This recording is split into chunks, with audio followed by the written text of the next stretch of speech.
নমস্কার বন্ধুরা, আমার বাটি ভরা ভালোবাসা চ্যানেলে তোমাদের সবাইকে জানাই অনেক অনেক স্বাগত। তো দেখে নাও আজকে কি নিয়ে চলে এসেছি। আজকে নিয়ে চলে এসেছি হচ্ছে পাউরুটির বোম্বে। কি তোমরা কি আগে কখনো নামটা শুনেছো এই পাউরুটির বোম্বে? তো যদি না শুনে থাকো তো শুনে নিলে আমার মুখ থেকে। আর এই রেসিপিটা আমি কি করে করলাম সেটার জন্য তোমাদের যেতে হবে আমার সঙ্গে আমার রান্নাঘরে। তাহলে চলো ঝটপট করে তোমাদের সঙ্গে রেসিপিটা শুরু করি।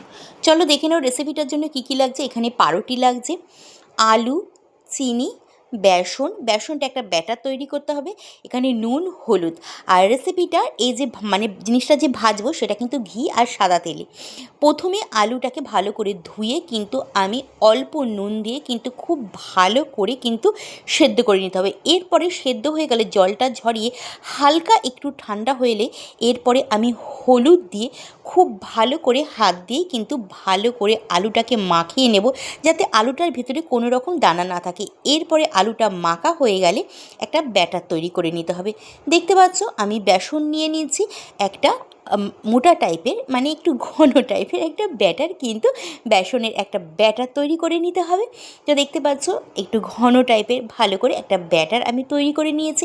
এদিকে গ্যাস ধরিয়ে কিন্তু কড়াই বসিয়ে দিয়েছি, একটা চিনির শিরা তৈরি করতে হবে।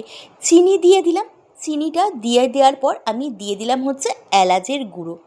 তো আমি এলাচের গুঁড়োটা কিনে নিয়ে এসেছিলাম অনলাইন থেকে, তো সেটাই দিয়ে দিলাম। তোমরা বাড়িতে গোটা এলাচ থাকলে সেটাকেও দিতে পারো।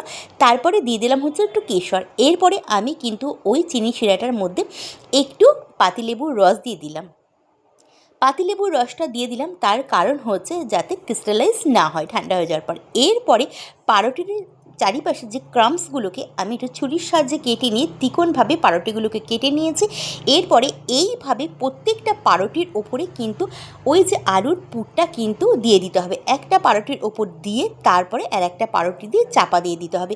এইভাবে প্রত্যেকটা পাউরুটির মধ্যে আলুর পুর দেওয়া হয়ে গেলে পাউরুটির 3 কোণা কিন্তু ওই যে ব্যাটারটা তৈরি করে রেখেছিলাম ঘন করে বেসনে, সে ব্যাটারটা দিয়ে দিতে হবে যাতে তেলে দেওয়ার পর এটা খুলে না যায়।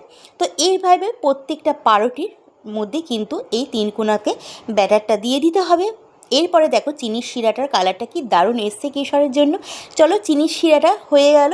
এরপরে আমি আর একটা গ্যাসে কড়াই বসিয়ে দিয়ে ঘি দিয়ে দিলাম আর দিয়ে দিলাম রিফাইন অয়েল।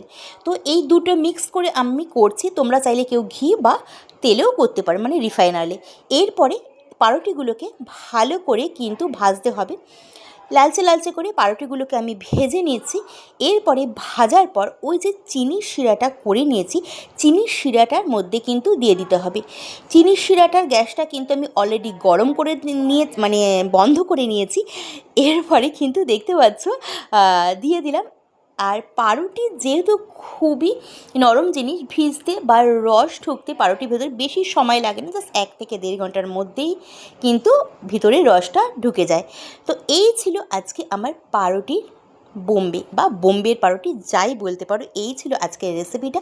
তোমরাও কিন্তু একবার বাড়িতে ট্রাই করতে পারো, দারুণ লাগবে খেতে, জাস্ট অসাধারণ লাগে। দেখতে যেমন অসাধারণ, খেতেও তেমনি অসাধারণ। আর কতটা নরম হয়েছে, জুসি হয়েছে তো তোমরা দেখতেই পাচ্ছ। তো কেমন লাগলো আজকের রেসিপিটা অবশ্যই কমেন্ট করে বলবে। আর তোমাদের একটু চামচ দিয়ে কেটেও দেখাচ্ছি। তো চলো দেখা হচ্ছে তোমাদের সঙ্গে আর একটা অন্য নতুন রেসিপির সঙ্গে। ততক্ষণের জন্য তোমরা সবাই খুব ভালো থাকবে, সুস্থ থাকবে। তো চলো, আর দেখতে পাচ্ছ ওদিকে কিন্তু তোমাদের একটু কেটে দেখিয়ে দিচ্ছি, তোমরা কিন্তু একবার বাড়িতে ট্রাই করে দেখো, জাস্ট দারুণ লাগে, দারুণ লাগে খেতে। আর দেখতে পাচ্ছ আলুর পুরটা, এটা আলুর পুর মনে হচ্ছে না অন্য কিছুর পুর মনে হচ্ছে। চলো বন্ধুরা রাখছি, তোমাদের সঙ্গে দেখা হবে এইভাবে নতুন আরও সুন্দর রেসিপির সঙ্গে। চলো রাখছি, টাটা।